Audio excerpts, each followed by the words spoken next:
Hey, everybody. Hello. Welcome to the Rundown podcast of New Life Assembly of God here in Monticello, Arkansas. My name is Tim Park.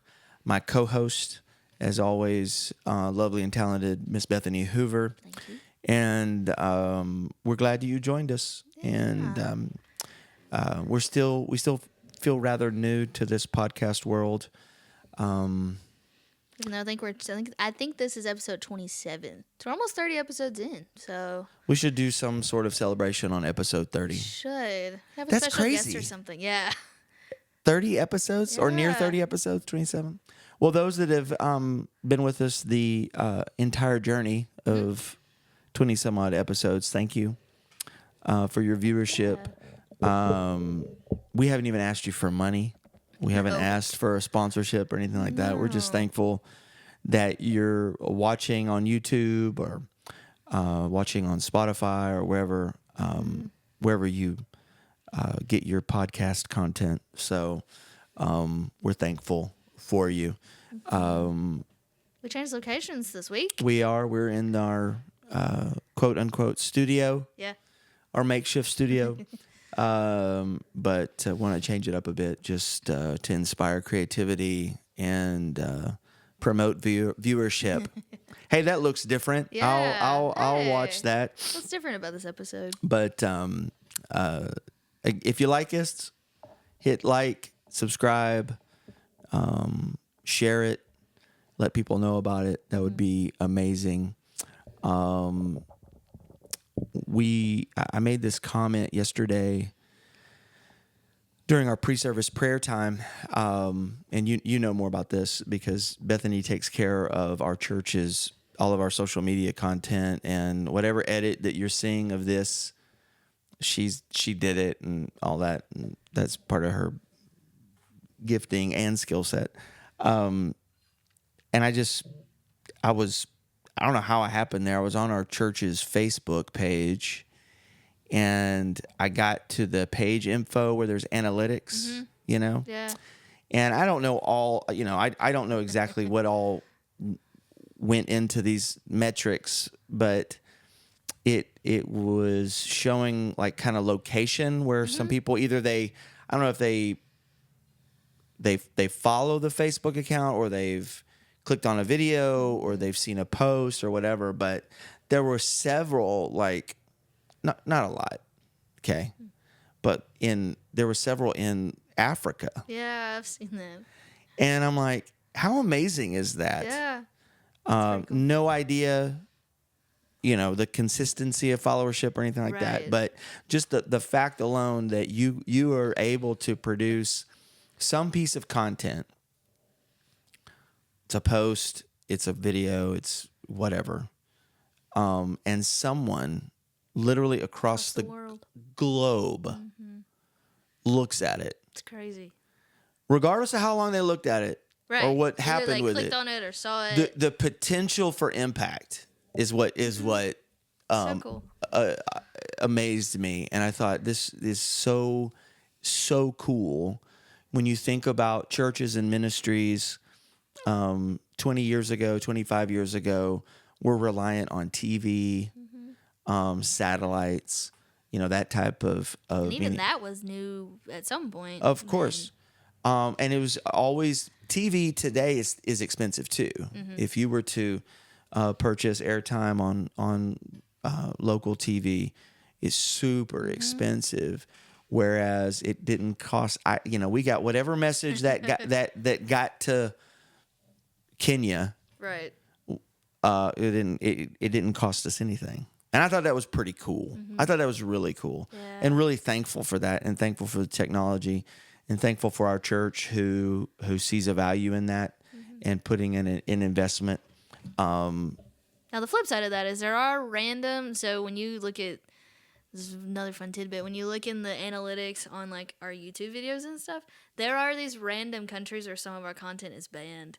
And it's so funny to look at these like It's random crazy. countries you probably never heard of that can't show our content. Do you think it's because of music or because of Yeah. the content itself that we're talking about I Jesus think or both. probably, yeah. Because there's not under the, you have to pick a category that you're under on YouTube, and there's not a religion category. So Okay. you're either under a nonprofit or you're in entertainment. Interesting. And so it's kind of weird. It's kind of weird how So it they, works. yeah, they I'm sure there's keywords that they flag or whatnot, and so I think that's kind of cool too. I'm okay with being banned in some countries if it's for Jesus, you know. But Like, hey, you're banned in Russia because you had this one song on there. right, I all of it is actually too complicated for me to truly grasp. But It's like, the idea of the small church in a small rural community can touch someone across the globe with a phone is I'll never get over that. I just think that's the coolest thing ever, and we can't take that for granted. And so, if you're a small church leader, maybe you're in charge of social media at your small church, you know, don't get discouraged because you're making an impact wherever you are, no matter how big your pond is. Tim, you only got 25 views on your podcast. okay. That's 25 people that I don't know if I'm going to be able to talk to them Right. in any other kind of capacity. Maybe they come to our church. Maybe half of them don't. So I think that's pretty amazing. And so, you know, keep up the good work. You know, small church leader and small church media creator. Your work is effective. It is effective. It is effective. And don't lose sight of that. Speaking of work. Nice. So we've been, that's a job. good segue. Good wasn't job.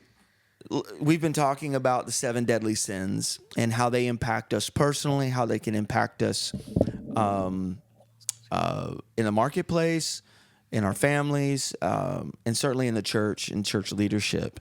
And I think we're on number 3 or number 4 of these 7 deadly sins. And So, and number 4. yeah, number 4. And we've said this every episode. I just kind of feel like should be a disclaimer. The 7 deadly sins, as we know of culturally, are not grouped together like this in a particular passage of Scripture. Right. You had some early church fathers that, inspired by the Scriptures, pulled from Scriptures these kind of overarching themes, and created this cultural idea of 7 deadly sins. They are based in Scripture, however. They may be described differently or use a use of a different word, but we definitely see these in Scripture, and they've impacted us culturally because every single one of them, all 7, every single human experiences and commits For sure. or deals with on an ongoing basis. And so I thought it'd be interesting, you know, for us to explore that using, there's a pastor in Fort Worth, Texas by the name of Stephen Blandino, who has written this study. And so we're using his material. Shout out to Stephen. Don't think he's watching. Don't think he knows, but I do want to give him certainly want to give him credit for that. stuff. And so working. I looked up the dictionary definition, the Oxford Dictionary definition of slothfulness, and that's not a word we use typically in our I kind think of we would interchange it with lazy. yes. Sloth is yes, it is a 3-toed, long-armed, you know, animal from South America that is That is your clerk at your local Zootopia movie. in your local Zootopia DMV. But Had it was a common description, especially in King James. Right. Slothfulness. And this is what Oxford says. sloth means a reluctance to work or make effort, and also laziness, Yeah. obviously. Reluctant to work or make effort. And I think that when we look at slothfulness, it's not like an occasional laziness. Or tell us also, being our resident millennial, late millennial, Right. the term rotting. Um, Let's talk about that. the actual word, I think got started, like, we never called it that.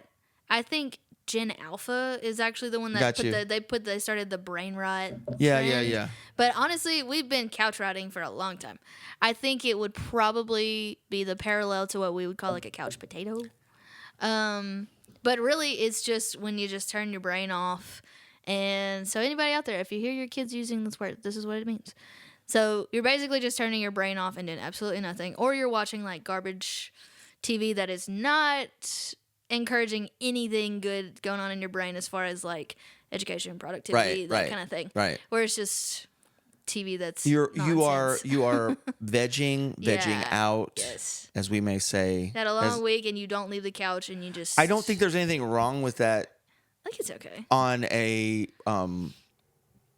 every now and then, Right? Or maybe even once a week or once, maybe that, I don't know. Like that your could off be, day is like a couch rot day. I don't think there's anything wrong with that. Know. I don't think that is what, when the Bible talks about slothfulness, I don't think that's what their meaning is. The occasional lazy day. I think what we're talking about is like a pattern of behavior, like a state of existence. Absolutely, that is preventing growth, preventing productivity, preventing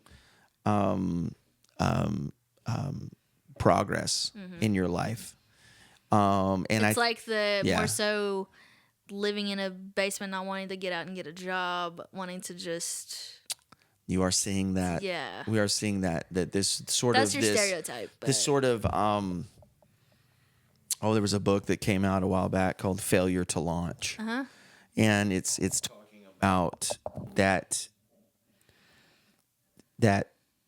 I know it's prevalent in every generation, but the late 20th century, early 21st century, we're seeing this more as my generation created, enabled.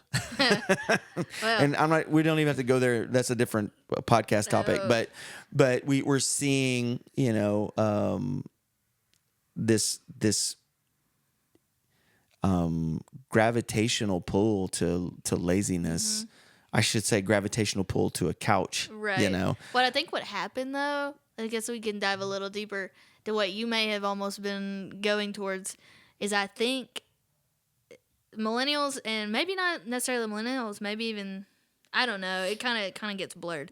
But your younger generations are pushing back on workaholism. Yes. But then they pushed it way too far. Yes. And so instead of like, oh, it's the American dream, like my grandparents, great-grandparents didn't have this, and they worked. And then but then it's like the exact opposite. I need to jump on that. I was reading in a book called The Titus 10, and it's a book, male leadership, development as a man and a rightful place, and it's talking about identity. One of the categories is identity, and it was talking about workaholism. Being a workaholic. And I wanted to piggyback what you were talking about, where we have put this sort of badge of honor attached to being a workaholic, that we're so committed to providing and that, but in reality, the author said a workaholic is actually another expression of laziness, because what workaholics were avoiding was the hard work needed to happen at home. Oh. And when I read that, I was like, wow, that's incredible. And that's true. Stuff. That was true, especially really my dad's generation. And what I was taught, growing up is, you're probably okay if you're having to sacrifice some things at home because of how much you have to work Right. but what we've seen with a lot of workaholics is, you know, most of the time it's not the shift work guys that has to, you know, that are have to put in the 12 hours, and that's not a lot of what we're seeing. We're seeing a lot of people choosing because of the Choosing work. lifestyle that they want, or what they're, in this author was talking about what they were avoiding, particularly Emotional men. avoidance. Yeah. Yes. Yeah. Yes. And so I think there is the two extremes, which are Sure. For both sure. expressing ultimately the same thing. And Oh. so So good. our author says, he says, sloth is a posture of apathy and laziness. Don't want to do it, don't care to, care. yeah. And the effect of that is super harmful in our life, for all kinds of reasons that we probably don't even have. We definitely don't have time in this segment, but Proverbs 24:30 through 34 illustrates this impact of slothfulness. Let me read it. It says, I went past the field of a sluggard, which is a great word. A sluggard, I guess, is the slothful person. Yeah. I went past the field of a sluggard, past the vineyard of someone who has no sense, and thorns came up everywhere. And the ground was covered with weeds. The stone wall was in ruins.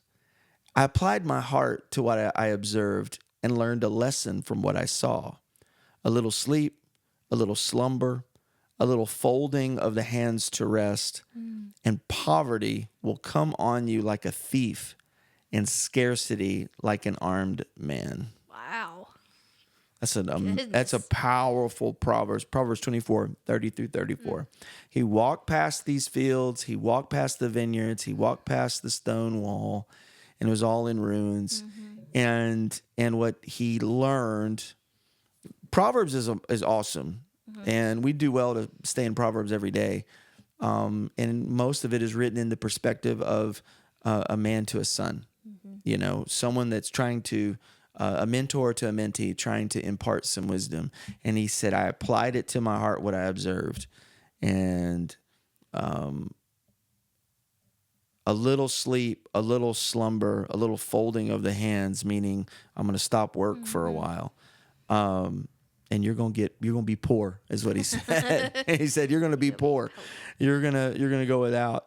And there's four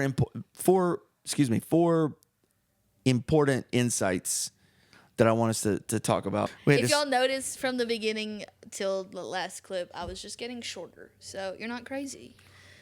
We had to have a equipment swap out. Things happen. It's okay. Talking about slothfulness and talking about some reasons for that. I think barring medical reasons and barring, physical things, honestly, or health wise, that's not what we're talking about. We're talking about kind of the willful choosing not to. Yes, choosing, and maybe there's a lack of accountability in your life. There's a entitlement that you're dealing with, you're struggling with, and so this is the challenge of that. So, and we're not talking about just like your job and physical, labor things that need to happen, but they're how you treat relationships or how you treat your marriage and the things in your life that need cultivation. Right. And if you neglect that, you're inviting ruin, is what the Proverbs is telling us. And so the lesson from it that we see here, the lesson in slothfulness, it takes what does he say? A little. He said a little slumber, a little sleep, a little folding of your hands. And so we opened our conversation about this talking about, the couch potato. Right. You know, a little couch potatoes, you know, Turns into a whole day of it couch can. potato. It absolutely can. So you have to be mindful of that and realize that and put those guardrails in place in your life. It only takes a little bit. But a little can turn into a life of laziness. Right. And even I think sometimes it can, that is what can then open the door to depression and more mental health doors that don't need to be open That's good. necessarily. So I think you kind of, that's the door for Satan to get in and be like, it's okay to do this. And then the more you keep doing that, you don't want to do anything Absolutely. else. And the next thing you know, you're depressed and you don't even know it. I think we've all experienced seasons where, you know, we can't wait to get home to our favorite show or favorite pair of, you know, gym shorts or pajamas, and you know, you're looking forward to, you know, to that, and in and of itself, that's not necessarily Right. wrong. It's balance. But when it's a posture of that, meaning that it's an ongoing thing that is interrupting your life, I do think you're gonna be looking at depression as opening Right. a It starts door. impacting your relationships. You're not Absolutely. wanting to go and be around people and all of Absolutely. that. I love what the author here, his response to it in verse 32 is, he said, I applied my heart to what I observed. And so defeating laziness begins not with the work of your hands, but with the work of your heart. So it's seeing that, assessing it, being aware of it, and then putting the things in place. Doing something about it. Absolutely. Putting goals in place or accountability. I had my pastor was adamant about people on staff having a clean car. And because he was concerned, what if I needed to go pick up somebody, or what if we had a Right, guest that yeah, came into yeah. town and I needed to pick him up at the airport or whatever. And so he was, you know, adamant about that. Yeah. I can argue a lot of reasons why that was important or not important, but what it did is it did instill in me, I recognized the principle. Right. Does that make sense? Yeah. No, I get it. And though I was not as adamant about that as he was, I was in a different phase of life with young kids and things like that. But all that to say is I appreciate the principle and the accountability that I had in that season of my life for that helped Right. create some patterns that I like. I don't always reach it. I don't always follow through, but I understand that. So I do think that And I understand that a lot too, because obviously we've had this conversation because I am on the opposite side of that. Yeah. Of like, because we've talked about this, we've had multiple conversations about my car specifically. I'll be transparent. I wasn't trying to throw shade or anything like that. Hey, I'm throwing my own shade. I'm throwing my own shade. I wasn't at all No, doing I know. that. I know. I'm throwing my own shade. Because it did what it did for you. Yeah. Because, like, we've talked about it, and you said that, what if we need somebody to go pick you? You're the only person who can go and pick this person up from the airport. And then I'm like, oh, sorry, here, let me move this kid in. You know? And it is so true. Your car kind of reflects your life a lot of times. But, Sometimes, yeah. I kind of, because I drive back and forth to work, my car just, over time, I look around and I'm like, okay, we gotta do something about this. This is bad. Like, I did it the other day, and I'm like, okay, we gotta do something. But the moment you clean your car, it feels so good. It's like it cleans your car, but also it cleans up some mental space as well. And I really don't know what it does. It does. Or why, but it's so true. I think that, but on the other side of that, I don't want to give an impression that if you don't have a clean car or a spotless kitchen or whatever, that you're somehow a sloth. You aren't. No. But in trying to figure out how do I apply? How do I get to what this writer of the Proverbs is saying? I applied my heart to what I observed. Right. So that he had to, when he saw what the sluggard's vineyard and his fields that had thorns everywhere. What did he learn from that? So if you Right. learn something from it, you got to figure out how to guard your heart from, or guard your life from it getting to that point. Exactly. And so, we've all got to figure out those areas in our life, because, and we're all going to be, listen, there's going to be areas in our life that we're killing it, and it's amazing, and Right. I'm so productive, and I'm way ahead of where I thought I would be in this area of my life, and in this other area of my life, it's the sluggard's vineyard, Yeah. and I think very few of us are rocking on all cylinders in that regard. But we know if there's an area of our life that is apathetic and it is lazy, then that may be something we want to deal with. And so, and then lastly, this is what he said. This is the antidote. Here's the antidote. Here's the cure for laziness. Proverbs 13:4 says, "A sluggard's appetite is never filled, but the desires of the diligent are fully satisfied."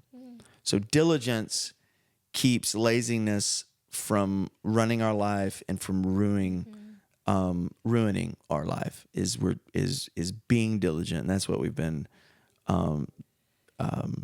talking about. And I think we, especially in leadership, lazy leadership may seem oxymoron. How can you be a leader and be lazy? But when you're in positions of leadership, you can become entitled, or there's perks, or privilege or whatever. And I just think that no matter wherever we are, we've got to remain diligent. We got to remain with a work ethic that's pleasing unto the Lord in whatever we're doing. Right. Whether that's the garbage that needs to be taken out, to the book you're supposed to write, or the website you're supposed to design, or whatever it is. Yeah. Yeah. And so I love that. Diligence keeps laziness from ruining our life. And so So good. That's good stuff. it's going to impact, laziness is going to impact us financially, but it's going to impact the people we love, the people we're in relationship with, the fruit we bear, the ministries we lead, and the results that we ultimately are going to produce in our life that we want. Right. If you're lazy with a relationship and you don't ever call that friend, you don't ever text that friend, you take for granted that friend is just always going to be there. It's not gonna be a friendship anymore. That doesn't sound like a friendship, does it? No. No, that sounds like, to me, thorns, and the ground is covered with weeds Right. in that friendship. Yeah. And so we can't neglect those things that are important to us that we want to bear fruit. So you got anything else that you want to add to that conversation? I think we covered a lot. When do you think we're the most prone to slip into slothfulness and laziness? I think either in the middle of a busy season or like maybe on the tail end of one. Okay. So like, say for instance, for like church staff purposes or Church working world. in the church world. Yeah. We'll say that. Are some of our busiest times, or like more extended times, where we're working maybe 7 days a week, somewhat. So Christmas, Easter, are kind of your big two. Yeah. And so it's like whenever the daytimes are so busy, you don't want to do anything when you go home. And so those evenings are just, you want a couch ride. Like, nobody call me on a Friday or Saturday if we're not working that day, but it's like the minute we get home, we're like, I'm going to bed. Some of that is a reward. Some of that may be necessary to kind of get through it, because otherwise you'll burn out. And so Yeah. I think those seasons you have to be very self-aware of where It's you good. are, That's so good. because you're like, okay, am I couch riding because it's finding the root issue, I think. It's good. So am I couch riding because I'm about to like slip into like some feeling of apathy and I'm already burnout, or are you doing it to prevent burnout? That's good. So I think it's the difference. I think you've got to be able to balance the difference between rotting and resting. I just thought about that. That's our because title. you do need to rest, and you do need to Yeah. to check out, and you do need to do all that. And I think the seasonal rotting is okay for sure, but I think you've made an excellent point. I think we all go through ministries, church world or not. You Right. go through these busy seasons. Yeah. And I think we need to create rhythms of rest where we're not, needing to just check out all the time. Right. That's also not to say that we're burning ourselves out. I feel like we do a really good job, specifically here. Not talking about the whole of the church. I'm talking about here. I think we do a really good job of building stuff in for ourselves. As far as like, we acknowledge when we look at the calendar, hey, we have a lot going on. We probably should kind of slow down right after this or right before this, so that we can take care of ourselves. Yeah. I think that's super important, because if we don't, we're going to create these patterns, and the patterns are what determine, are we slothful or are we diligent? Yeah. Are we rotting? We're going to rest. So that's good stuff. Very good. Awesome conversation. We're glad you joined us. I hope you'll check in with us again. Don't forget, New Life Assembly of God Church, Monticello, Arkansas. Connect groups, 9:30 a.m. Worship service, 11 a.m. Check us out here where you're checking out this podcast. Join us next week on The Rundown.